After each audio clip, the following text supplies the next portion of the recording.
Et salut à toutes, salut à tous, bienvenue sur N1, votre émission 100% basket et NBA des équipes de The Free Agents. Et oui, c'est la première semaine de janvier, donc on vous souhaite tous nos vœux pour cette nouvelle année, que vos franchises gagnent beaucoup de matchs, enfin surtout la mienne, les Knicks, mais surtout que vous ayez beaucoup de bonheur, beaucoup de santé, et surtout que vous nous suiviez de plus en plus nombreux. Et pour cette émission, donc on est la première émission donc de 2025, qui dit première semaine du mois, dit conseil de classe, et pour cette émission, j'ai deux acolytes aujourd'hui. On va commencer par madame, vous l'avez écouté durant le mois de décembre. Allez, on la prolonge. Ce n'est plus une journey woman, c'est Anna. Salut Anna, comment ça va? Salut, merci de m'accueillir encore. On dirait le CDD, il a été renouvelé, tu sais. Alors, en fait, tu avais un contrat d'intérim, tu passes au CDD. C'est pas mal. Ah ouais. C'est bien, je prends. Bon, ok, super. D'ailleurs, on vous invite à réécouter les awards, les émissions cadeaux, parce qu'il n'y a pas que pendant les fêtes de Noël qu'on offre des cadeaux. Vous avez fait deux superbes émissions pendant les fêtes. Également, vous pouvez réécouter l'interview que j'ai faite avec Vincent Bourdeau, le coach à l'INSEP, qui était coach à l'INSEP et qui est maintenant coach équipe de France de jeunes. Et mon acolyte du podcast depuis moultes années, je le trouve les yeux fermés et je sais qu'il va se trouver dans le corner dès que je pénètre. Je peux faire des passes aveugles. C'est Chris. Salut Chris, comment ça va?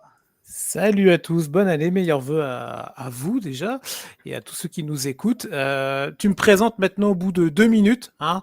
Anna est arrivée, donc je passe en second plan. C'est bon, j'ai compris. Non, mais c'est bon. Ça s'appelle la galanterie. Tu apprendras ce que c'est quand tu vieilliras. C'est ça, quand je sortirai de la Bretagne, tu sais, où on est un peu... un peu rustre. Un peu rustre, voilà, c'est ça. Non, mais... Très, très content de vous retrouver. Merci de la petite promo sur les émissions de fin d'année. Et je vous invite vraiment à aller écouter l'interview de Yannick, qui était très, très bon, franchement. Je te l'ai dit en privé sur ton épisode spécial, là, où on apprend pas mal de choses sur la détection des jeunes et des jeunes joueuses à l'échelle de la France, de l'équipe de France. Donc, plein de choses sur les profils également. Donc, bon, bref, un petit hors-série qui est bien sympathique. Et en tout cas, nous, là, on se retrouve pour un conseil de classe de ce début d'année. On attaque le deuxième trimestre là. Ouais, et justement, on parlait de détection. J'ai commencé, j'ai pas fini d'écouter l'excellent épisode que tu as fait avec Jules, puisque toutes les fins de mois, tu fais un épisode avec Jules sur les prospects, ce qu'on verra dans N1 l'année prochaine. Donc, n'hésitez pas à nous écouter. Mettez les notifications sur Spotify pour nous suivre. Spotify, Deezer, Apple Podcast, pour nous suivre également sur toutes les réseaux sociaux. Suivez-nous, ça nous donne un peu de force. Et oui, tu l'as dit, c'est conseil de classe. Vous avez l'habitude, le surdoué, la bonne surprise. Et ensuite, l'équipe qui peut mieux faire et le cancre à qui on va remettre le bonnet d'âne ou tirer les oreilles. Allez, tout de suite, on va commencer. On a décidé que notre surdoué, et c'est pour une fois, je n'y suis pour rien, c'est les Knicks de New York. L'équipe présente au Madison Square Garden au mois de décembre, c'est 14 victoires et 2 défaites. Jeunes gens, je vais tout de suite mettre les pieds dans le plat. Est-ce que l'arrivée de Karl Anthony Towns, Kat, c'était la pièce manquante qu'il fallait aux Knicks? Je sais pas. Je sais pas si c'était la pièce manquante qu'il fallait, c'était le fit parfait ou quoi, mais en tout cas, le fait d'enlever Randle, c'était quand même une bonne idée. On doit l'avouer. À toi, c'est une addition par soustraction, donc. Ouais. Après, j'adore Kat et j'adore son. Alors, c'est pas le plus grand défenseur de la Terre, mais ça, c'est pas grave parce que tu as une grosse équipe qui défend avec New York, mais ou en tout cas qui lâche rien. Et du coup, c'est une influence dans le bon sens. Et puis, j'aime bien ce côté sous l'arceau, mais qui part aussi au large et qui permet un peu d'espacer les choses pour permettre à Brunson de rentrer dans la raquette. J'aime bien la dynamique que ça amène. Mais surtout, je suis plutôt contente pour les Knicks que Randle soit parti. Aussi triste que ça a pu être, parce que finalement, c'est pas un mauvais joueur. Mais voilà, c'est mon avis. Ouais. Chris, pour passer le step, parce que ça plafonnait un petit peu au deuxième tour de playoff, est-ce que c'est le trade qui a permis de monter un peu le plancher de cette équipe? Bah ça, on le verra quand on sera au playoff d'ici quelques mois. Après, il faut quand même pas oublier que l'année dernière, ça s'est arrêté parce qu'il y avait trop de blessures également. Tu vois. Donc, c'était aussi compliqué à ce niveau-là. Mais Ouais. Karl Anthony Towns, tu vois, début de saison, tu sentais qu'il avait besoin de trouver ses repères dans une nouvelle équipe, une nouvelle organisation, même s'il connaissait déjà Tom Thibodeau. Ça faisait des stats, mais bon, le rendu n'était pas toujours parfait. Là, c'est quand même beaucoup mieux. On voit que le fit prend. C'est quand même 23 points de moyenne, quasiment 15 rebonds sur le mois de décembre. Oui. Ça devient très très solide. Je crois qu'il est numéro 1. Ouais, c'est ça, il est numéro 1 en termes de rebonds par match de toute la NBA. Numéro 1 aussi sur le nombre total de rebonds pris. Donc c'est vraiment le côté aspirateur à rebonds qu'on connaît chez Towns, mais qui va faire du bien à cette équipe-là, autour d'un collectif qui fait le taf. Jalen Brunson, toujours aussi sous-coté, mais toujours aussi fort. Des mecs comme Josh Hart, Anunoby, Michael Bridges, qui montre enfin son vrai niveau avec le maillot des Knicks. On va en parler, on va en parler. Mais en tout cas, non, moi je trouve que ça peut être une très bonne addition. Après, on sait que Towns, défensivement, ça a des limites. Mais peut-être que certaines de ces limites vont être remplies, vont être bouchées plutôt par le retour d'un certain Mitchell Robinson. On verra quand ça arrivera, on verra comment il sera remis dans la rotation autour de Thibodeau. Je sais que tout le monde n'est pas fan de Mitchell Robinson, mais il a ses limitations, mais il a quand même ses qualités qu'il ne faut pas lui enlever.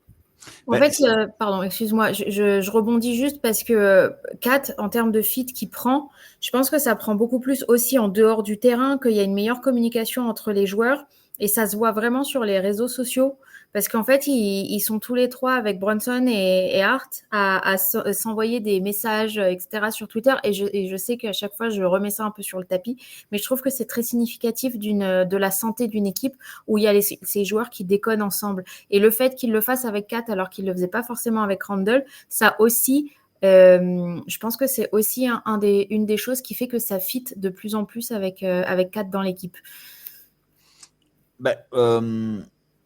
Pour moi, en fait, il y a plusieurs choses par rapport à ce que tu dis. C'est que, alors pour moi, le glue guy parfait, c'est Josh Hart. Vous l'avez mis d'ailleurs dans vos awards. C'est le gars qui a toujours en interview, c'est le bon client d'interview. Et même sur le terrain, on sait qu'il a toujours fait quelques facéties. Et ça permet, en plus, il performe. Donc, du coup, ça permet de mettre quelque chose dans l'équipe. Donc, c'est le gars qui déconne, mais sur le terrain, qui fait tout ce que les autres ne veulent pas faire. Donc, ça, c'est la première chose.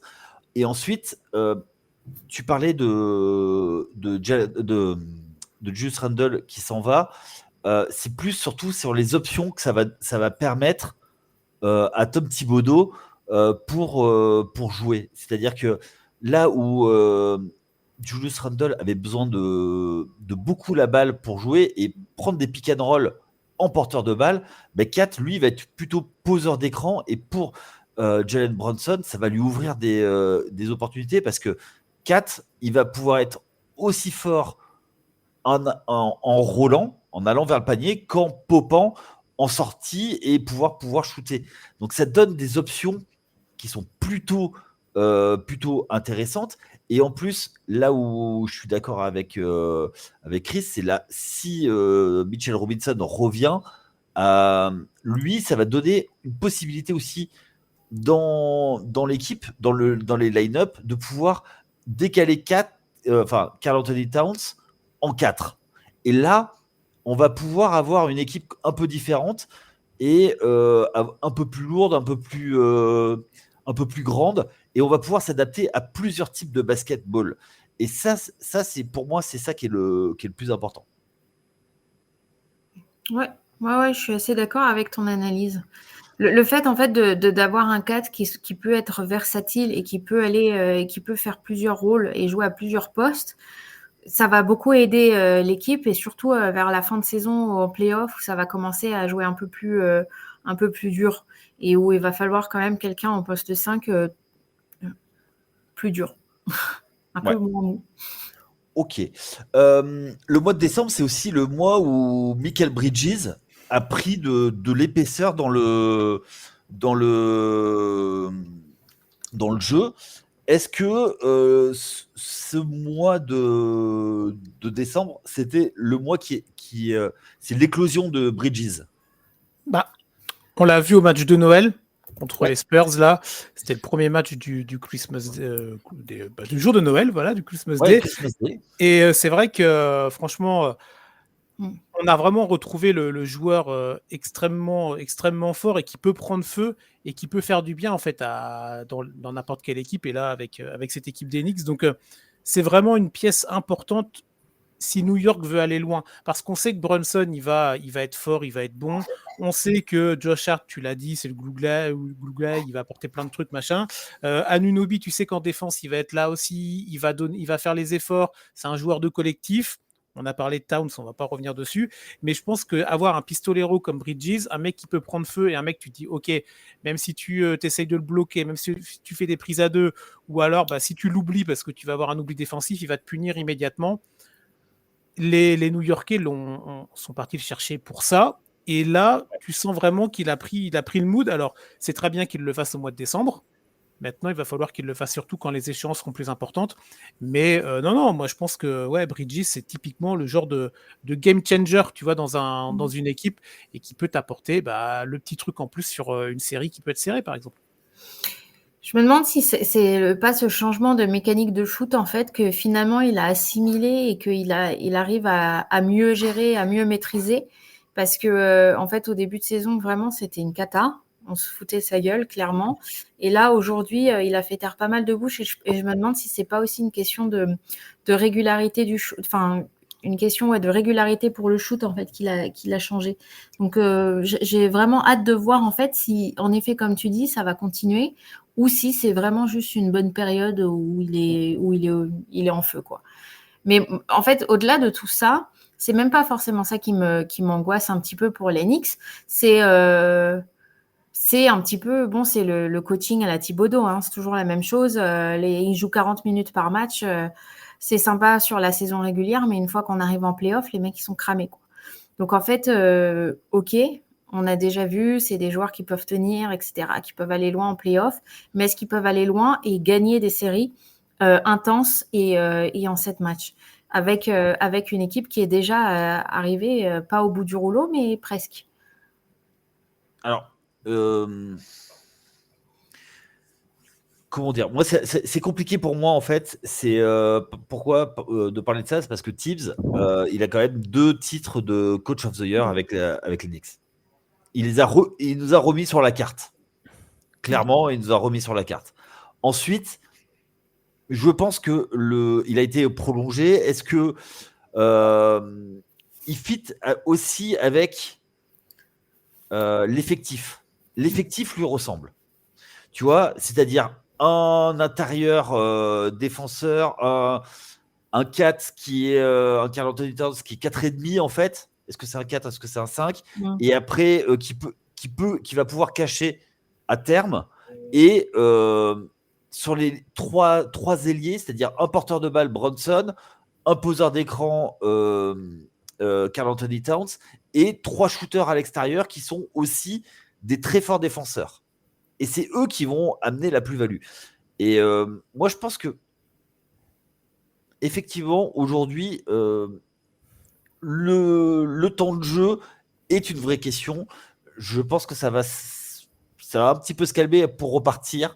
Il y a des joueurs qui vont revenir dans la rotation. Je suis pas si inquiet que ça. Et tu vois, Mitchell Robinson va reprendre ses 20 minutes quand il va revenir. Je pense que l'effectif va s'ajuster également sur le banc pour aller récupérer quelques joueurs. Donc ça ne m'étonnerait pas qu'il y ait un ajustement là-dessus. Parce que les playoffs vont être vite acquis, parce qu'aujourd'hui, on est à plus 10 par rapport à 50%. Je pense que ça va aller quoi. Oui, alors après, attention, parce que cette année, tu vises minimum la finale de conférence, donc ça fait 3 tours, tu vois, voire les finales NBA si tu as un accident type Boston ou etc. Donc, il va aussi falloir voir si avec la trade deadline qui arrive, New York peut faire partie de ces équipes attractives qui vont aller chercher le petit joueur, le petit complément ou le petit joueur de rotation qui va faire du bien. Parce que c'est vrai, comme Diana, on sait que la limitation en termes de minutes est souvent, c'est du costaud avec Thibodeau. Donc Ouais. ça va être à surveiller dans le marché new-yorkais. Tu vois. Bah, après, moi, je pense que, tu vois, ils vont jouer à 8-9. Et puis voilà, quoi. Et en playoff, ça jouera à 6. Et puis voilà. Mais il y a eu le retour de Prince Achiuwa qui a donné 2-3 choses.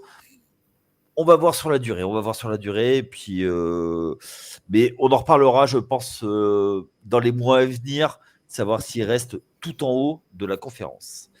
D'autres choses à dire sur les Knicks? Ouais, une dernière chose, pardon, oui, j'interromps un peu tout le monde.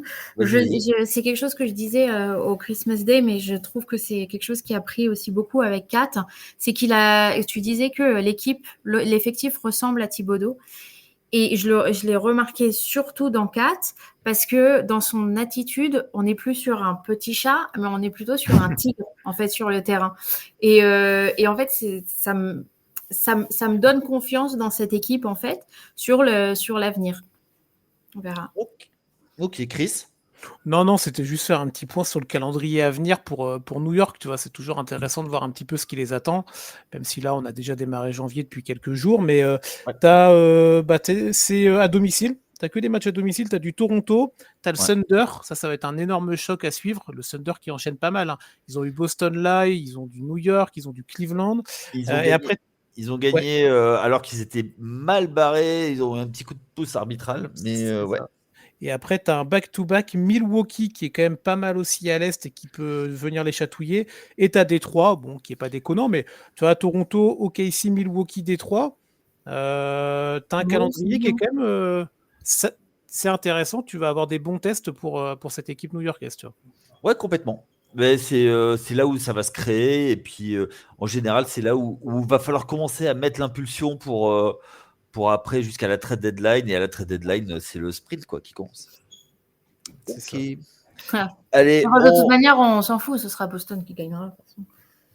Il fallait que je la place. Il fallait que je la mette quelque part. Hop, pif, paf, pouf, elle est là. Voilà. Ouais, bien sûr.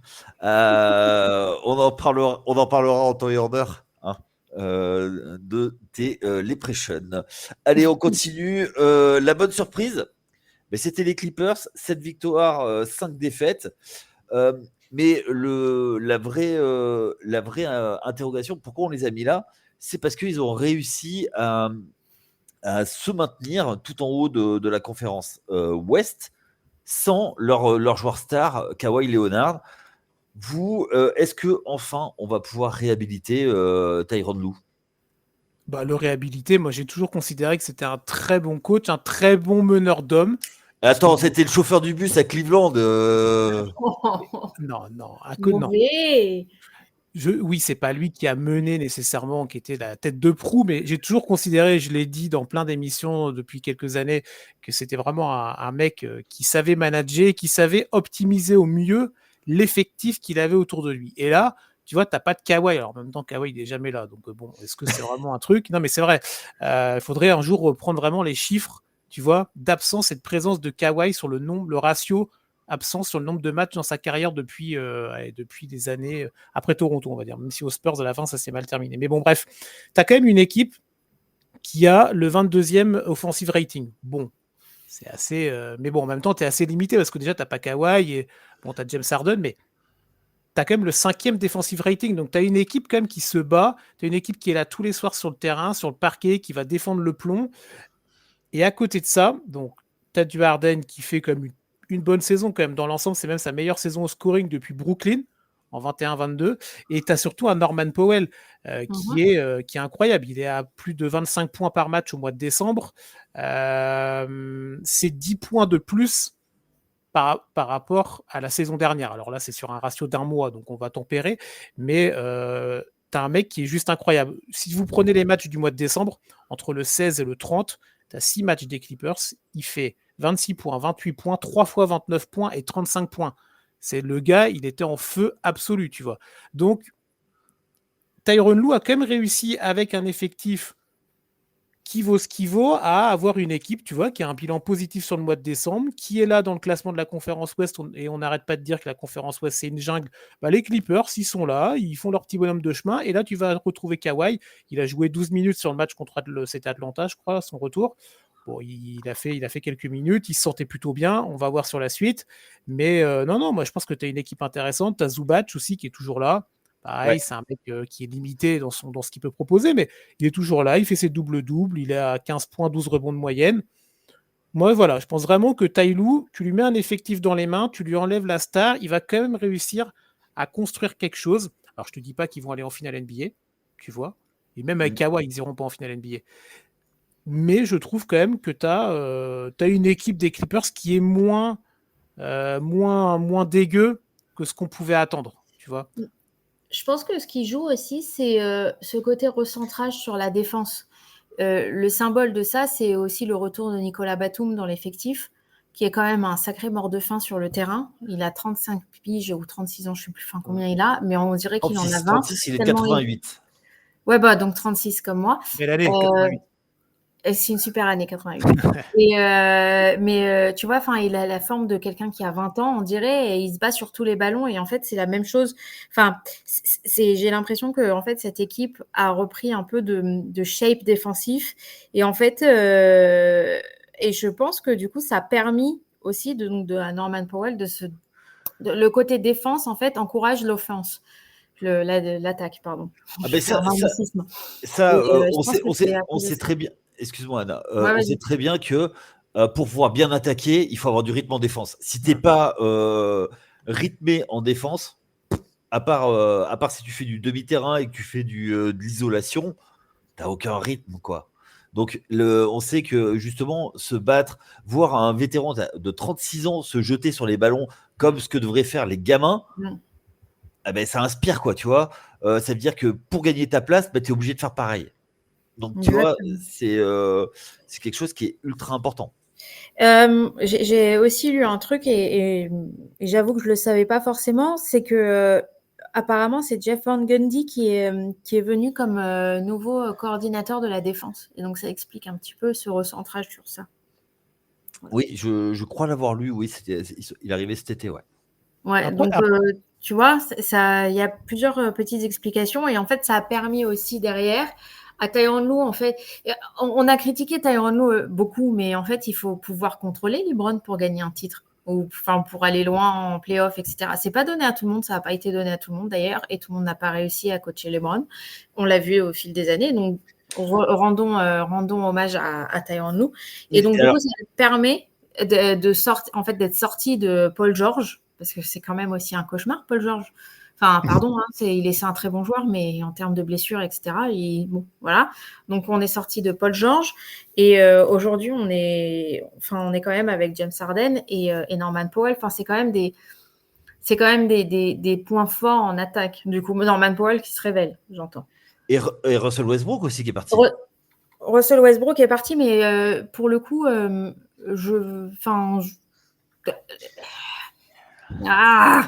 non. Je critiquerai pas Russell Westbrook, tu ne m'auras pas sur ça. Non, mais je trouve. Était quelqu'un d'extraordinaire et qui, pour le coup, donne beaucoup d'impulsion, autant en attaque, peut-être pas en défense, non, mais en tout cas en attaque. Alors non, c'était pas pour dire du mal de Russell Westbrook. Autant, tu vois, toute la partie où Chris adorait OKC, j'étais plutôt mesuré. Mais je trouve que depuis qu'il est parti, notamment de Houston, moi, je le réhabilite parce que c'est un gars qui justement, tu as raison, donne une énergie folle à ses équipes et un joueur qui est d'une intensité qui est folle, quoi. Et je trouve que de l'avoir perdu, c'est une vraie perte du côté de Los Angeles, tu vois, pour le coup. Et le taf qui est fait aujourd'hui, avec effectivement le départ de Paul George et de Russ West, c'est quand même pas donné à tout le monde de faire ça. Et pour revenir à Ty Lue, c'est pas la première saison qu'il fait où il reprend l'équipe en cours de saison à Cleveland. C'est les autres années où en fait il avait très peu son mot à dire sur la construction de l'effectif, tout ça. La première année, quand il gagne contre les Warriors, il a un coup de génie tactique énorme où il arrive à renverser et à outcoacher Steve Kerr. Bon, bah ça, bref. On va pas parler de Steve Kerr. Ah, tu voudrais qu'on fasse son procès un jour? Un jour, ouais. Ah ouais, je veux bien, ouais. Ah, Pour moi, il a signé, c'est terminé Steve Kerr avec ce qu'il a fait de Jason Tatum cet été. Ah bon. La susceptibilité du. Alors, écoute, un des plus grands coachs de l'histoire a dit, à part Grant Hill, quel bon joueur est sorti de Duke. Voilà. Bon, voilà. Bonne soirée à tout le monde. Ouais. Je m'en vais. Et ben voilà, le CDD est terminé, les gars. Ah, zut. Mais non, mais, bon, c'est pareil, on fera son procès un jour. Tu seras l'avocate cette fois. Ouais.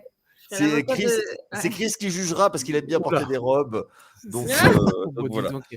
Bon, revenons sur les Clippers, Yannick. Là, tu dérives trop. Là. Ouais. Bon, justement, avec le retour de Kawhi, toi, Chris, t'en parlais, tu les voyais pas en finale NBA. Non. Toi, Anna, tu les vois aller jusqu'où? Bah, c'est compliqué parce que les Clippers, on dit toujours ça va aller loin et tout, et puis au final, ça pète. Alors, ça pète, tu parles du genou de Kawhi, de sa cheville. Bah, c'est ça. Alors, bon, l'avantage dans l'histoire, c'est qu'il n'y a plus le genou de Paul George. Ouais, donc ça déjà, on est pas mal. Mais par contre, on a James Harden qui se dégonfle très souvent en play-off, tu vois. Ça équilibre un peu le truc. Donc voilà. Donc en fait, j'imagine que ça dépendra vraiment de la forme de Kawhi. Ça peut aller en finale de conf. Mais pour le coup, si tout va bien, je peux les mettre en finale de conf. Mais jamais de la vie, tu mets en finale de conf les Clippers. Si ça passe un tour, déjà, c'est très bien, tu vois. T'as OKC, t'as Denver, t'as Minnesota. Qu'est-ce que Minnesota j'ai Alors, tu rigoles, mais t'as Houston Minnesota, sur un bon mood. Houston, ouais. Non, mais les Clippers, jamais de la vie, tu vois. Mais bon, bref. Non, mais contre OKC, c'est pas mal. C'est OKC qui part en finale. Ah oui, d'accord. Ouf, j'ai eu peur. Là. Je crois qu'elle allait me faire un upset le 6 janvier en disant que les Clippers allaient mettre. Non, j'ai eu peur. Ça va en finale de conf. Max. Pardon, mais okay. Ah oui. Alors, ça dépend, mais en vrai, ça dépend parce que regarde Toronto, personne ne les voyait champions et puis au final, Kawhi, sur une année où il allait bien, il les a emmenés. Et l'équipe, elle n'était pas non plus extraordinaire. Ah, t'as quand même eu l'arrivée de Gasol à la trade deadline. Tout à l'heure, je parlais des Knicks, du petit joueur de complément là, qui va te permettre de passer un step à la trade. Mais là, tu as James Harden. Alors, moi, je suis une vraie hater de James Harden. Mais tu vois, s'il se réveille en playoff. Mais s'il prend feu. S'il prend feu, c'est chaud quand même. Arrêtez, on est en 2025. Ouais, je sais. C'est un peu trop Père Noël que de dire que James Harden sera bon en playoff. Mais malgré tout, tu vois, c'est une possibilité. On ne sait pas. Tu vois, dans un bon rôle, un rôle de lieutenant de Kawhi ou de Powell en troisième option. Ouais.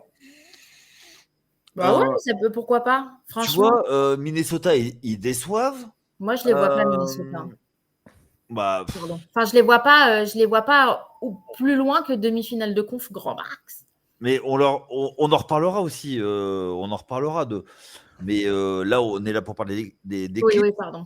Mais toi, Yannick, t'en penses quoi, toi? Parce que tu nous poses la question. Toi, là, avec Kawhi qui revient, il a fait un match, tu vois. Donc, on crie tous Alléluia. Mais est-ce que tu vois, le mec, il continue, il va aller rater 10-15 matchs, mais... Alors, je suis un peu comme Anna, c'est que le problème, c'est que, tu vois, les deux joueurs, en fait, on aimerait qu'ils soient plus forts que ce qu'ils sont maintenant. Tu vois, Kawhi, on reste encore sur le Spurs 2014, quand il est MVP des finales. Et il garde cette aura, tu vois. Il garde toujours la carte. Pourquoi? Parce que c'est un what if, mais impressionnant. C'est-à-dire que le gars, quand il est là, il fait monter le plancher de son équipe. Donc, moi, j'avais pronostiqué il y a 2 ans qu'ils allaient sortir Denver. Ils se pètent au deuxième match. Et résultat des courses, Denver va au titre. Mais là, moi, je serais pas... Enfin, s'il est en santé, ils peuvent, sur une série, ça peut devenir le meilleur joueur de la série. Mais on a eu trop de désillusions. C'est ça. Moi, je pense que tu vois, là, ils sont à l'heure où on se parle, ils sont 7e de la conférence Ouest, mais on sait que ça se tient. Ouais. S'ils arrivent à faire un run, à se lancer et à faire 2-3 bons coups sur la trade deadline, une finale de conf sur un malentendu de faux témoins, tu vois, parce que je pense qu'ils peuvent passer un tour. Ils ont un match-up favorable au deuxième tour. Ça passe, tu vois, ils vont en finale de conf. Au-delà, c'est trop, ça va être trop dur. Mais moi, si déjà ils passent un tour de play-off, ce sera déjà bien. Oui, voilà. Donc tu me rejoins davantage au final, tu vois. Ouais. Non, mais on verra. En fait, il y a beaucoup trop de choses qui doivent. En fait, il y a beaucoup trop d'étoiles qui doivent s'aligner. C'est ça. Mais si elles s'alignent, attention. Tu vois. Mais c'est exactement ça. Bon, après, c'est pas la seule équipe à se dire si tout s'aligne, on est bon, tu vois. Oui, mais en fait, c'est les équipes qui sont en dessous qui sont 3 étoiles. Les équipes 4 étoiles, on se dit avec un coup de pouce. Là, il faut plusieurs coups de pouce. Et les équipes 5 étoiles, c'est les trains qui arrivent à l'heure, quoi. Ouais. Bon, ok pour les Clippers. Je pense qu'on a fait le tour. Vous avez d'autres choses à rajouter sur les Clips? Le petit un dernier truc. À chaque fois, elle me coupe la parole. Oui, oh là là, elle en rajoute à chaque fois. Impossible, celle-là. Parce que non, je pense que le côté psychologique est super important. Le fait d'avoir changé de salle, ça peut jouer un très très gros rôle. Voilà, je pose ça là. Tu veux dire qu'ils ne voient plus les bannières des Lakers, c'est ça? Par exemple. Ou non, mais tu vois, le fait qu'ils aient leur mur là, etc. Enfin, c'est une salle qui est a priori hyper impressionnante. Et c'est un copain qui est journaliste, qui couvre les Clippers à Los Angeles. Il est prime de risque. Ouais, et lui, il a trouvé la salle vraiment impressionnante et il me disait que que n'importe quelle équipe qui venait jouer là pour la première fois pouvait être clairement impressionnée. Bon, après, tout le monde ne joue plus pour la première fois pendant les playoffs, mais disons que ça reste très impressionnant. Il a visité les 3500 toilettes, ton pote journaliste parce que non, par contre, il va dans les vestiaires. Hein. Donc, oui. T'inquiète pas. Non, mais attends, il faut se rappeler comme de Ballmer, la vidéo, il était avec son casque de chantier. C'était du Ballmer, il était à fond. Il disait, il y aura 4000 toilettes et tout, machin. Je sais même pas s'il n'y a pas des écrans, je crois, pour pouvoir suivre. Mais c'est un truc de malade. Des écrans dans les toilettes. Bon, bref, voilà. Non, mais oui, la salle. Plus sérieusement, c'est vrai que la salle. Vas-y. Les auditeurs, si vous voulez voir une vraie salle NBA, il faut aller au Madison Square Garden, c'est tout. C'est vrai que elle est impressionnante, cette salle. Enfin, je sais que quand j'y étais, j'ai pas parlé. Alors, pour ceux qui me connaissent, c'est un peu compliqué, tu vois, de croire que je n'ai pas parlé. Je n'ai pas parlé du match. J'étais comme ça, la tête en l'air, un vrai gosse. Enfin bref, on s'en fout, mais Madison Square Garden. Non, mais cette salle-là, en tout cas, toi, c'était la première année du nouveau projet Clippers là. On savait pas trop, tu vois, est-ce que ça va être une année compliquée? Finalement, ça semble être un peu mieux que ce qu'on pouvait attendre. Donc, bon, en tout cas, on verra bien. Mais donc, je me permets le calendrier, Anna. Ouais, vas-y. Alors, tu as un match à Denver. Donc, ça va être pas mal contre Nikola Jokic Nikola Jokic, parce que le reste de l'effectif, voilà. Et après, tu as 3 matchs à la maison. Tiens, du coup, tu as Charlotte, tu as du Miami Heat. On va en parler dans pas longtemps. Et tu as du Brooklyn. Donc, tu as quand même des petites courses à faire du côté de Los Angeles intéressantes. Ils peuvent se relancer là pour reprendre un peu de marge pour revenir dans les playoffs. Ok. Allez, on enchaîne tout de suite avec une équipe peut mieux faire. Alors, on n'avait pas forcément prévu d'en parler, mais l'actualité nous a rappelé 7 victoires, 6 défaites. C'est le Heat de Miami. On les a mis là, pourquoi en fait, c'est surtout pour parler de Jimmy Butler qui a annoncé lui-même qu'il voulait être transféré. Donc, à la Jimmy Butler, comme d'hab, quand il décide de faire la tête, il fait la tête en Mondovision. Et donc, du coup, il veut partir. Où ils sont à l'écoute du côté des... Et du coup, il est suspendu. Suspendu 7 matchs par le Heat. C'est ça. Vous en pensez quoi de cette toute cette histoire, ce drama made in Miami, quoi. Bah, je me permets parce que du coup j'ai écrit Vas-y. un tout petit article qui est sorti lundi matin sur la suite en fait de la situation autour de Butler. C'est un des insiders du Miami Herald qui en a parlé, c'est-à-dire qu'après cette suspension de 7 matchs, s'il n'y a pas de mouvement d'ici là, Jimmy Butler devrait rejouer avec la franchise de Miami. Donc, alors attention, on verra dans quelles conditions lui, il va être psychologiquement, dans quelles conditions Spoelstra va le mettre aussi. On a vu qu'il n'avait pas joué les quatrièmes cartons de certains des derniers matchs. Donc, ça serait plus intéressant pour Miami d'avoir une résolution du problème Butler, du cas Butler avant ces 7 matchs. Alors, j'ai pas calculé à quelle date exactement ça le fait rejouer, mais on sera pas loin de février de la trade deadline. Mais après, il faut se rappeler le cas Butler. Il y avait déjà eu quand même de la friture sur la ligne quand il avait commencé à parler sur le fait, tu sais, il était absent, il disait oui, mais si j'avais été là, on aurait gagné, on aurait battu machin, un tel, un tel. Et Pat Riley, Ouais. en bon padré, avait dit non mais attends, si t'es pas sur le terrain, tu la fermes. En gros, il l'avait dit comme ça. Donc déjà, tu sentais qu'il y avait quelque chose qui s'était un petit peu cassé entre les deux. On n'avait pas plus eu d'écho que ça, donc on s'est dit bon bah ils sont peut-être soit ils ont chacun mis un peu d'eau dans leur vin ou pas, et finalement tu te rends compte que non parce que en fait Butler pendant plusieurs années, là, tu vois, alors il a été 2 fois en finale NBA, donc ça, faut pas l'oublier que cette équipe du 8, et je pense que Pat Riley ne l'a pas oublié. Mais en fait, à côté de ça, ça fait combien de temps qu'on dit, bon, bah, Butler, c'est sympa, mais au bout d'un moment, faut que tu joues en saison régulière. Tu vois que le mec, ça le gonfle de jouer en saison régulière, et que lui, il veut être là quand c'est la bataille avec Boston, quand c'est la bataille avec des grosses équipes en playoff. Ok, mais si tu te mets pas en condition pendant les 7 ou 8 mois de la saison régulière, elle est pas là pour rien la saison régulière, c'est pour te mettre toi en jambes, en forme Ouais. physique, pour que le collectif tourne, et le côté hero ball de Butler, au bout d'un moment, ça ne marche plus. Alors quand tu vas en finale une fois, alors la première finale c'était en 2020 dans la bulle, donc c'était un contexte particulier, il retourne en finale après dans des circonstances qui sont quand même beaucoup plus valorisantes pour lui et pour l'équipe de Miami, mais au bout d'un moment, en fait, tu peux pas tous les ans appuyer sur le bouton on-off et dire je vais réussir. Donc, moi, je pense que il fallait que ça se termine. C'est Jimmy Butler. On a vu que ça se termine pas généralement très bien avec Jimmy Butler. On va pas revenir sur le cas Minnesota, c'était un contexte différent, mais quand Jimmy Butler veut foutre le bordel et veut montrer qu'il a une bonne tête de con, il peut le faire. Mais le problème pour lui, c'est que en face, il n'a pas Riley. Et je pense que Pat Riley, en termes de tête de con, c'est compliqué. Donc, moi, je serais Butler, je ferais profil bas et j'espérerais surtout ne pas tomber dans une franchise de la loose type New Orleans, Washington, Utah, ce genre de truc. Tu vois. Bah, il peut nous faire une Rachid Wallace, hein. Rachid Wallace, quand il est tradé par Portland, il va à Atlanta, il fait la tête, il joue un seul match et il repart après à Détroit.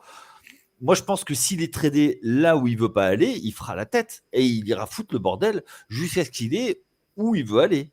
Parce qu'il l'a bien dit, il veut jouer dans une équipe, il veut retrouver le plaisir de jouer au basket, il veut jouer dans une équipe compétitive pour, tu vois. Mais en fait, le truc c'est que là, tu vois, c'est pas comme au foot. Au foot, les joueurs peuvent choisir où ils veulent aller. Au basket, c'est l'organisation, c'est la direction qui décide, tu vois. Oui, Donc si Pat Riley, je sais pas, je te dis n'importe quoi, je te reprends l'exemple de, je sais pas, t'as Sacramento, tu vois, qui propose un package.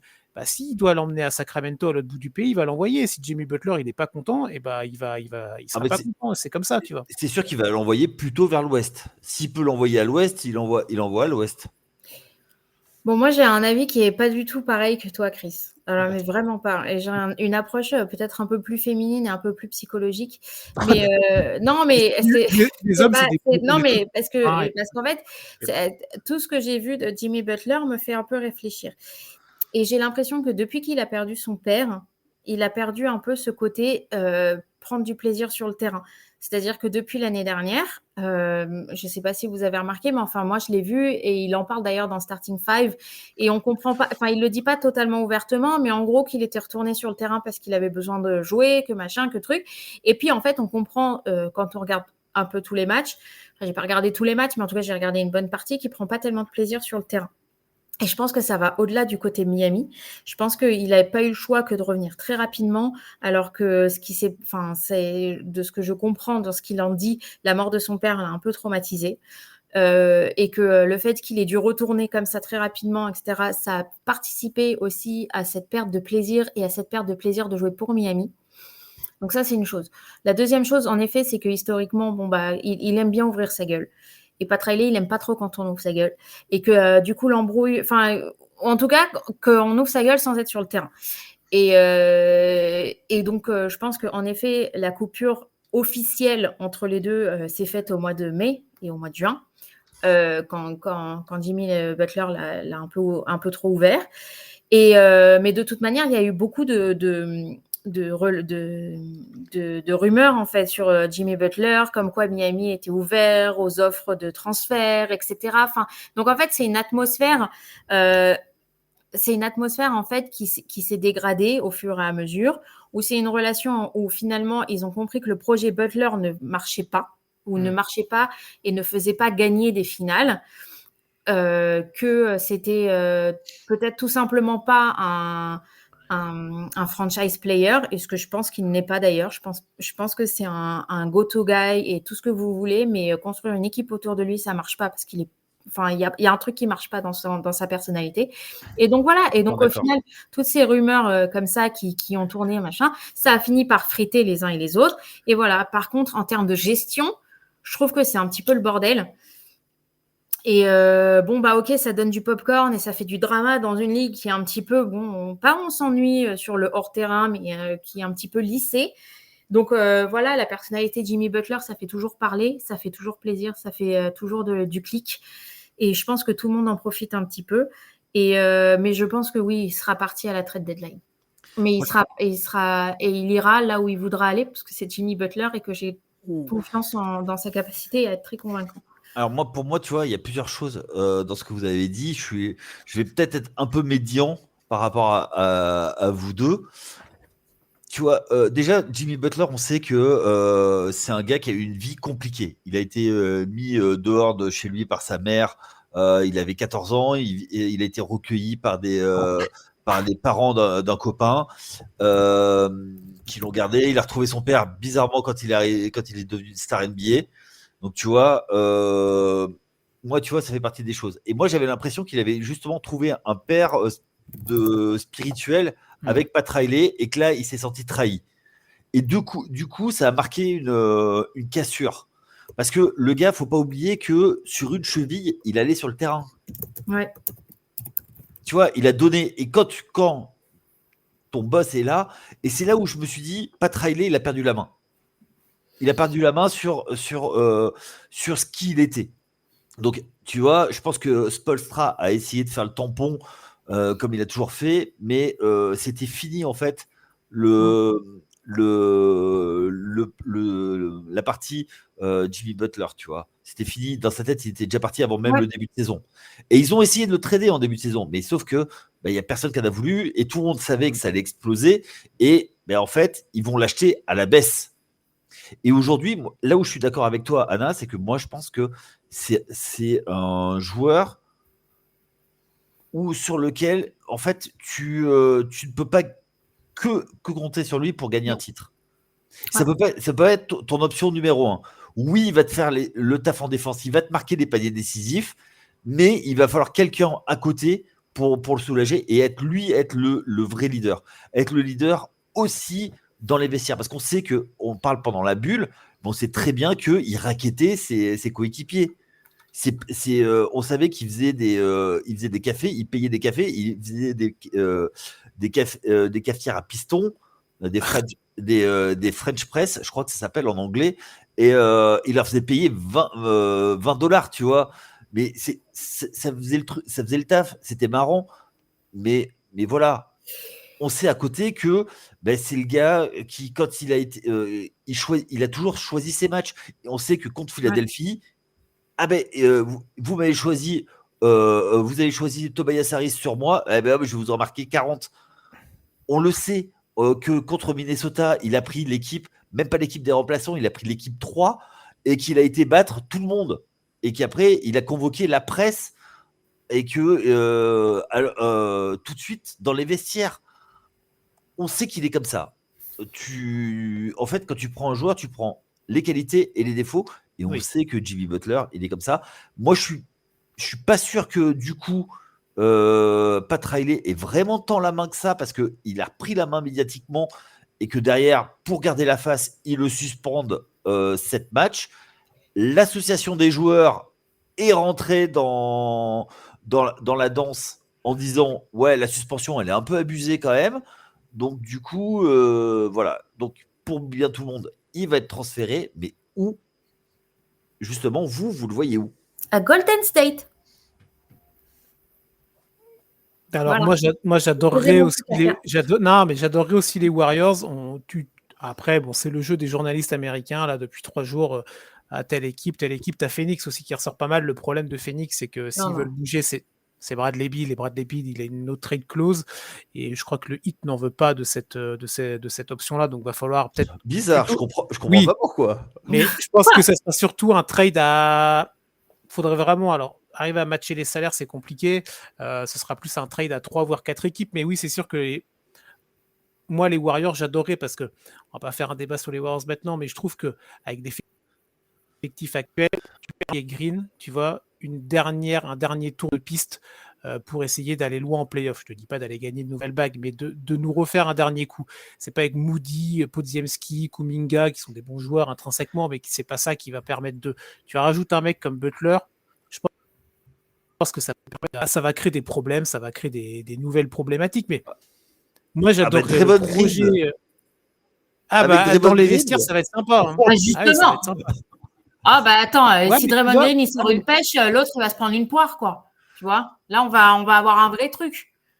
Non, mais oui, moi, le projet Warriors, ouais, j'entends bien, mais je pense que ça va. Moi, tu vois, je suis pas. Pardon, mais ça rentre bien dans. Pardon, je t'interromps, mais ça rentre bien dans le côté je choisis mes matchs où je joue. Parce que c'est un peu dans la personnalité des Warriors, un peu, qu'on se le dise. Ok. Pardon. Pardon, Chris, je t'ai un peu interrompu pour rien. Non, mais c'est intéressant. Et quelles autres équipes tu vois, toi, Anna?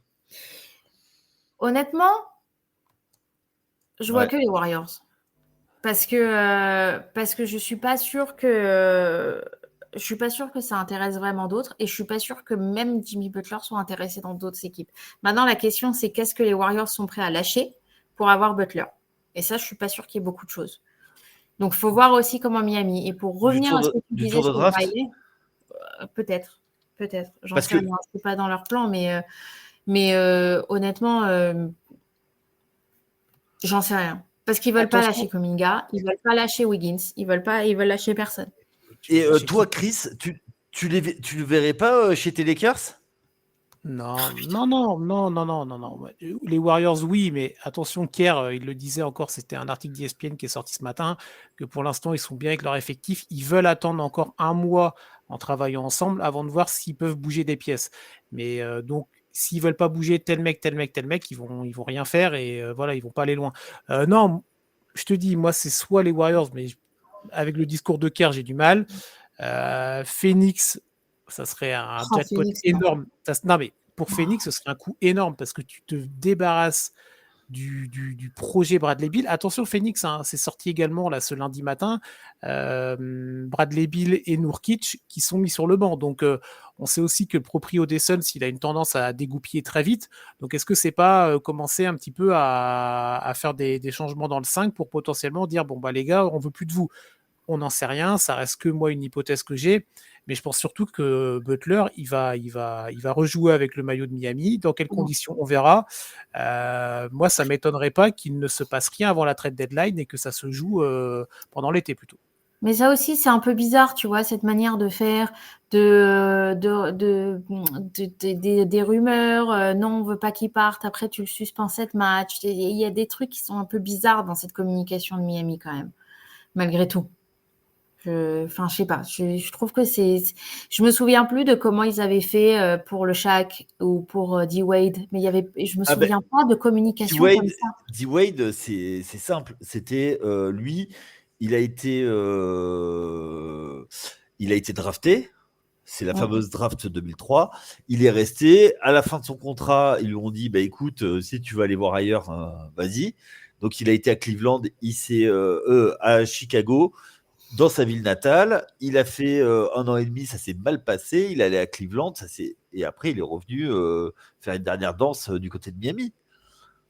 Oui, mais en termes de communication sur l'entente avec Pat, je suis pas Bah, sûre que ce soit la même chose. Bon, après, c'est pas la même relation qu'ils avaient. Hein. Ah oui, mais là, Mais- c'est le père et son fils, Wade. Hein. Wade, c'est le. Ouais, mais justement, c'est pour ça, tu vois. Et puis, enfin, alors, ne parlons pas de Wade, mettons-le de côté, mais même pour Shaq, je veux dire, je suis pas sûre qu'il y ait eu une communication comme ça, où ça réprimandait de manière si stricte un joueur et que après ça le suspendait, etc. Je suis pas sûre qu'il y ait eu ça en fait. Donc, je Bah, trouve que cette manière de faire, Chaque quand avance pas. quand il est tradé à Phoenix, il est déjà sur la jante en fait. Il n'y a plus rien. Enfin, c'est pas anecdotique, mais il y a quasiment plus rien. C'est plus le Shaq qu'on connaît, tu vois. Il était cuit. Donc il arrive là-bas. Enfin, voilà, il dit ouais, ça marche plus. Ils ont une équipe qui allait jouer les derniers rôles. Vas-y, envoie-moi à Phoenix. Et puis voilà. Ils étaient au bout de l'histoire. Là, tu te dis, ils sont pas loin. Ils sont vraiment pas loin de faire quelque chose. Et du coup, je comprends que Miami veuille récupérer quelque chose. Là, tu peux pas récupérer des tours de draft. Si tu récupères des tours de draft, ça veut dire que tu bâches la saison. Et dans ce cas-là, bah, tu trades d'autres joueurs. Tu vois, peut-être pas Bam Adebayo, mais un Duncan Robinson, un Hero, tu vas reconstruire là-dessus. Tu reconstruis sur lui et Bam Adebayo. Donc en fait, tu vas aller chercher des pièces pour les accompagner ces deux. Si moi je pense que Tyler Hero n'a pas l'étoffe d'un franchise player. Ah non, clairement pas, non. Et que si tu, ou alors d'une équipe qui joue, qui essaye d'atteindre le play-in, c'est tout. Je vais te dire même Bam, hein, c'est pas à mes yeux, c'est pas le franchise player. Ah non, c'est une deuxième option. C'est pour ça que, c'est compliqué parce que si tu fais partir Jimmy Butler qui était ton franchise player, tu es obligé de reprendre un mec avec un gros truc, quoi. Ouais, mais sauf qu'aujourd'hui, même de tout temps, les échanges franchise player, il n'y en a pas eu tant que ça dans l'histoire. Non, c'est pour ça que c'est ultra rare. En gros, il faut que tu le trouves. En fait, il faut que tu trouves un joueur qui est mal utilisé en quelque part pour pouvoir le mettre tout en haut. Bon, est-ce que je peux alors... Merci, ça me lance sur le nom que je voulais sortir depuis le départ. Et Sacramento, pour une destination pour Jimmy Butler. Voilà, je vous laisse avec mon petit caca. Bah, le truc, c'est que tu as récupéré DeMar DeRozan. Ouais. Tu es obligé. Alors, tu fais partir qui? Parce que De'Aaron Fox, il est imbougeable. Si tu sors comment il s'appelle, Sabonis, waouh, c'est chaud, hein. Bah ouais. Toi, tu t'envoies parce que, ou alors tu envoies Malik Monk. Tu fais partir Malik Monk pour Jimmy Butler. Oui, mais plus quelqu'un, quoi. Tu peux pas ça Malik Monk tout seul. Oui. Bah, tu fais partir qui? Moi, j'avais pensé à faire partir De'Aaron Fox. Mais c'est pas grave, j'ai juste moi. C'est juste moi parce que j'aime bien les trucs alambiqués un peu. Parce que je sais qu'il ne veut pas partir de Sacramento, mais par contre, tu vois, avec tout ce qui se passe ces derniers temps. Ouais, mais ouais, moi je suis pas sûr. Enfin, moi, tu vois, Fox, c'est quand même le mec qui est là depuis le début du projet. Tu le fais partir là? Ouais. Ok. Why not? Chris? Bah, on n'est pas à ça près. Je veux dire, le début du projet, c'était aussi avec un autre coach. Hein. On va en parler, t'inquiète. Non, bah moi je répète ce que j'ai dit. Pour moi, ça sera un truc qui se fera cet été. Ça se fera avec 3 voire 4 équipes. Ce sera un gros blockbuster. Et je pense que oui, ça va être compliqué la fin de saison pour Miami. Surtout, alors la fin de saison, non, parce qu'on n'en a même pas parlé, mais voilà, c'est vrai que Tyler Hero fait la meilleure saison de sa carrière. Adebayo, il est toujours là. Le reste de l'effectif, c'est un peu plus limité, mais c'est surtout la gestion du cas Butler. Et j'ai peur que plus ça traîne, plus ça parasite la fin de saison de Miami. C'est là que ça peut vraiment poser problème et que finalement, peut-être que cette année, Miami sera peut-être pas le fameux poil à gratter là qu'on entend tous les ans dans la conférence Est, tu vois. Quoi, tu veux dire que cette année, c'est pas eux qui vont sortir Boston, comme tous les ans? Ah, on a perdu Anna sur la punchline. Ouais, c'est ça. Ouais, Je ne répondrai à aucune provocation. Bon, allez, vous avez autre chose à rajouter sur le Miami Heat? Nope. Chris, c'est bon aussi? Allez. Non, de rien de particulier. Bon. T'en parlais, Anna. Notre cancre du mois de décembre, c'est nos amis les Rois, les Kings de Sacramento. 5 victoires, 8 défaites. Pourquoi on les a mis là? Ils ont été en playoff il y a 2 ans. L'année dernière, c'était le play-in. Et là, ça y est, ils retournent dans leur travers. Fox et Sabonis, ils font des stats. Mais ça ne matche pas. Est-ce qu'ils sont victimes de la conférence pour vous, c'est-à-dire la conférence Ouest qui est très très forte, ou est-ce que le mal est plus profond? Bon, Anna, vas-y si tu veux. Vu que tu étais sur les Kings, je te laisse enchaîner si tu veux. J'ai pas tellement d'avis en fait sur les Kings. Non, mais c'est alors terrible. on salue Simon. Bon, allez, bisous, bye. Elle était bien pendant 55 minutes et là. Ouais, Voilà. j'ai mis l'ambiance et puis là, je capote tout. Non, mais je suis pas sûre d'avoir tellement un avis en fait sur les Kings parce que je pense que en effet, le fait d'être en conférence Ouest, ça n'aide pas à l'équipe. Mais pour autant, ces dernières années, ça avait l'air d'aller malgré tout. Tu vois, ça allait en playoff, ça allumait le beam. Bon, ça a allumé. Hein, voilà, partie passée. Passé composé, pardon. Donc, finalement, tu vois que, bon, être dans la conférence Ouest, et il y a 2 ans, elle était tout aussi dangereuse et forte et chaude, cette conférence Ouest. Donc, finalement, ils s'en sortaient très bien. Donc je suis pas sûre que ce soit le fait d'être dans cette conférence Ouest, même si ça n'aide pas. Par contre, je pense que peut-être qu'il y a un truc qui a déconné. Peut-être que le départ d'Harrison Barnes, finalement, fait un peu plus de mal qu'on ne le pensait. Peut-être qu'il était un petit peu plus la colle de l'équipe qu'on ne le voyait vraiment sur le terrain. Peut-être. Il y a cet élément de réponse-là. Peut-être que tout simplement, ça ne fonctionne plus d'une manière ou d'une autre. Peut-être qu'on attend un peu plus de Sabonis, même si il donne. Peut-être qu'on attend un peu plus.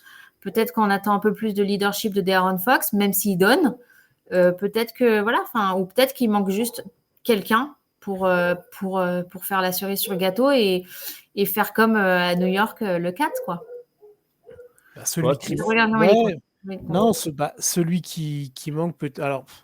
Déjà, on avait vu les limitations de Fox, de Sabonis. Moi, c'est des joueurs que j'adore et Sabonis particulièrement. Mais après, il est peut-être un peu limité en taille, en impact physique. Mais bon, ça c'est comme ça. Au-delà de ça, moi, je trouve qu'il y a un vrai flop dans cette équipe. C'est Keegan Murray. Un mec qui était quand même assez attendu dans cette équipe-là. Là, cette année, tu vois, il est à même pas 12 points de moyenne. Il est à 11,6 points de moyenne. C'est moins 4,5 points par rapport à son bilan en 2023-24. Donc, il reste encore du temps, il va peut-être s'améliorer, mais c'est un flop, tu vois, et tu as une impression de retour à la case départ. Ce que disait Anna, c'est totalement juste. Il y a 2 ans, tous les soirs, il y avait la lumière violette qui traversait le ciel de Sacramento, et là, en fait, tu as l'impression tout ça pour ça. Alors ouais, c'est bien, ils ont cassé leur streak de saison sans playoff, là, bravo à eux. Mais en fait, tu as l'impression que là maintenant, il faut reconstruire. Alors, il faut reconstruire avec qui, avec quoi? Est-ce que tu te débarrasses de Fox? Est-ce que tu te débarrasses de Sabonis? Est-ce que tu te débarrasses des deux? Tu fais un rebuild complet ou pas? Là, le premier fusible, ça a été McBrown. Après, tu sentais que ça ne fonctionnait plus avec lui. Voilà, tu sentais que ça fonctionnait plus avec lui, que c'était le premier fusible et que c'était...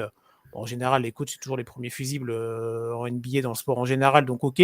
Là, on voit qu'avec Doug Christie, c'est mieux. Bon, c'est aussi le côté nouveau coach, donc nouvelle dynamique. On verra sur le long terme. Mais ouais, Sacramento, en fait, tu vois, tu parlais de Simon, le collègue de Trash Talk qui est fan des Kings, et tu les sentais. Ils étaient trop heureux de revoir les playoffs, de revivre, d'avoir une équipe, machin. Et là, en fait, tu dis, les gars, réveillez-vous. En fait, vous êtes repartis pour pour être dans une sorte de marasme un peu, tu sais, un ventre mou complètement inutile. J'allais dire le Chicago Bulls de l'Ouest, tu vois. Ah ouais, quand même. Ah oui. Bah, et t'as DeRozan, hein, donc tu vois. Ouais. Ouais, justement, est-ce que l'arrivée de Demar DeRozan, c'est pas un peu le symbole de ce qui va pas en fait? Ah bah si, parce que de toute façon, c'est un mauvais fit, c'est un mauvais choix d'aller le chercher. C'est un joueur qui a du talent, qui a montré de belles choses en NBA, mais non, c'était pas ça qu'il fallait pour cette équipe des Kings. C'est une sorte de Big Three qui en est pas vraiment un, tu vois. C'est un Big Three au rabais, tu vois. DeRozan, Fox, Sabonis, moi, ça me vend pas du rêve, tu vois.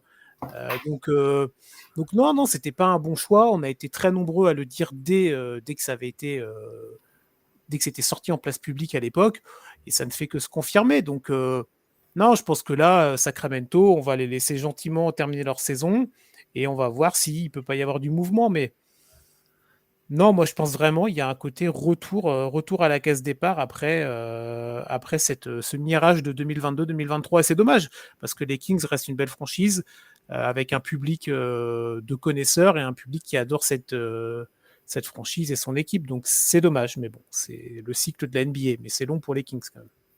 Ouais. T'en parlais, Coach Brown qui se fait virer, Doug Christie, joueur iconique de la franchise, qui prend le coaching.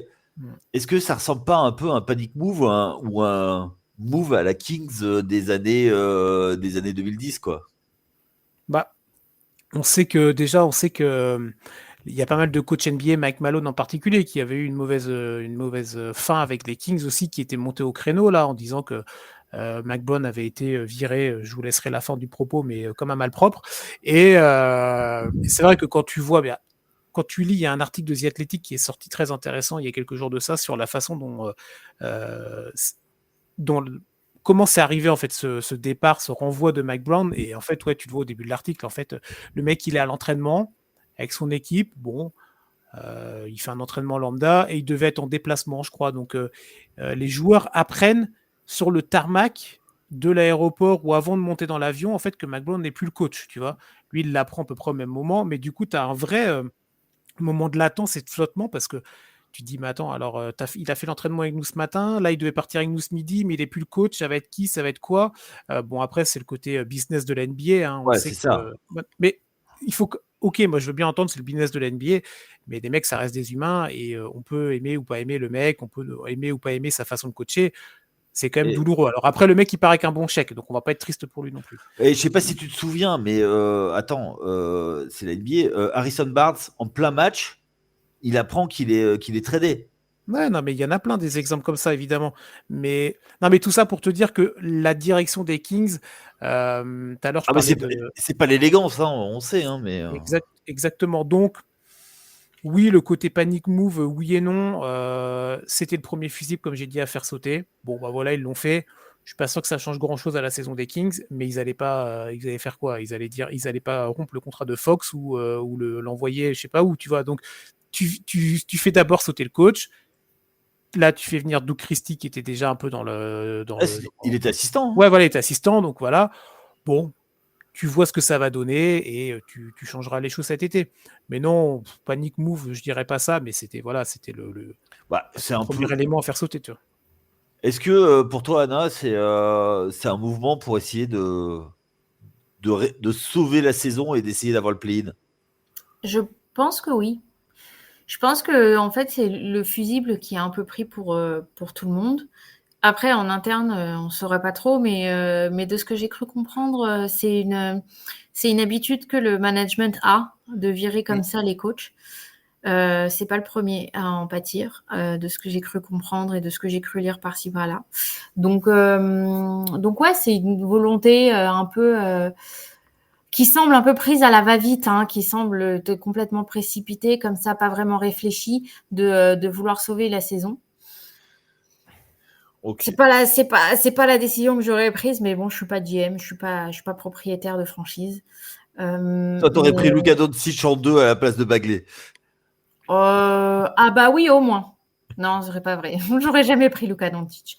Mais moi, je veux quelqu'un qui défend et qui chiale pas sur le terrain. J'adore Luka Doncic, mais je peux pas. Enfin, c'est plus possible, quoi.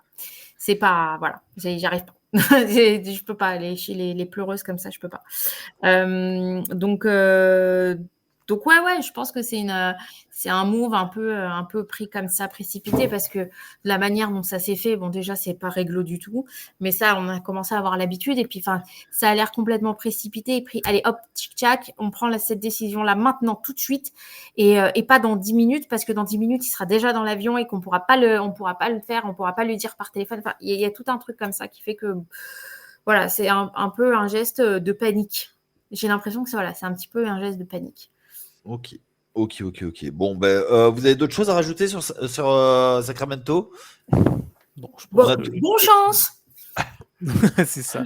Ouais, on a été assez exhaustif. Allez, on enchaîne. Vous avez l'habitude maintenant. Donc, on a fait notre conseil de classe. Donc, on vous rappelle, surdoué les Knicks, la bonne surprise les Clippers. Peut mieux faire les Heat de Miami et le cancre, les Kings de Sacramento. Et maintenant, vous avez l'habitude. On passe au tableau d'honneur et les délégués du mois. Allez, je te laisse la parole, Chris. Yes, on va faire ça rapidement. Mais comme d'hab, 5 représentants dans chaque conférence pour le mois de décembre qui s'est écoulé. Je vous donne les 5 noms. Donc évidemment, à chaque fois, Anna, Yannick et moi, on a voté sur les 5 joueurs de l'Est et les 5 joueurs de l'Ouest, avec un système de points, celui qu'on voit le plus impactant dans ce mois-ci au moins impactant. Alors, du côté de l'Est, on a du Darius, alors je vous les donne dans le désordre évidemment, du Darius Garland, on a du Jalen Johnson, on a du Tyler Hero, on en parlait tout à l'heure rapidement de Miami, on a du Jalen Suggs et on a Karl Anthony Towns. Pas de grande surprise dans ce choix-là. Il a été élu à l'unanimité. Je crois que c'est la première fois depuis qu'on a mis en place Yannick les délégués. C'est Karl Anthony Towns qui a été élu. Voilà, ça c'était assez évident. Le délégué pour la conférence Est pour ce début 2025. Après, on avait quoi? On avait du Jalen Suggs et Tyler Hero qui étaient égalité. Donc ça, c'est plutôt pas mal. Et après, derrière, ça allait ramasser les miettes entre Garland et Johnson. Voilà pour Towns. Je pense qu'on a fait le tour assez sur 4 tout à l'heure, donc on va pas faire de la redite. Et du côté de l'Ouest, alors c'était intéressant, on avait du Austin Reeves, ça il fallait bien qu'on mette un petit Lakers évidemment dans la balance. Norman Powell, le joueur des Clippers, du Jaren Jackson Jr., Shai Gilgeous-Alexander et Victor Wembanyama.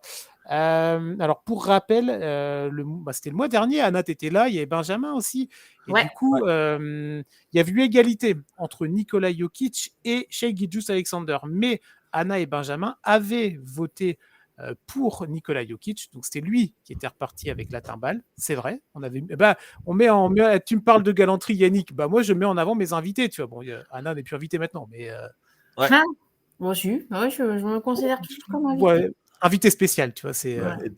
Prends pas pour acquis. Prends pas pour acquis. Elle a fait 4 émissions de suite, c'est bon. Mais alors, du coup, on a du quoi? On a du podium Norman Powell, qui est 3e. C'est à signaler, plutôt pas mal. On en parlait tout à l'heure avec ses stats incroyables du côté des Clippers. 2e, à 1 point du premier, Victor Wembanyama. Et donc, c'est Shai Gilgeous-Alexander qui est élu délégué du mois à l'Ouest. Rien d'étonnant quand même pour Shai qui nous montre le vrai calibre discussion MVP. Je ne sais pas ce que vous en pensez les gars, mesdames et messieurs, mais mesdames et mesdames, voilà. Mais non, Shai, très sérieux évidemment, la constance dans cette saison et dans cette équipe du Thunder. Après, Victor a fait de très grosses perfs, le match contre les Knicks dans la défaite, mais il avait claqué quand même une très très très grosse performance sur un match de Noël.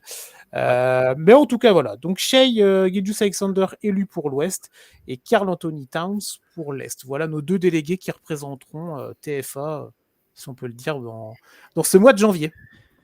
Et voilà, bravo, félicitations. Oui, bravo à eux. Des fleurs. C'est ça.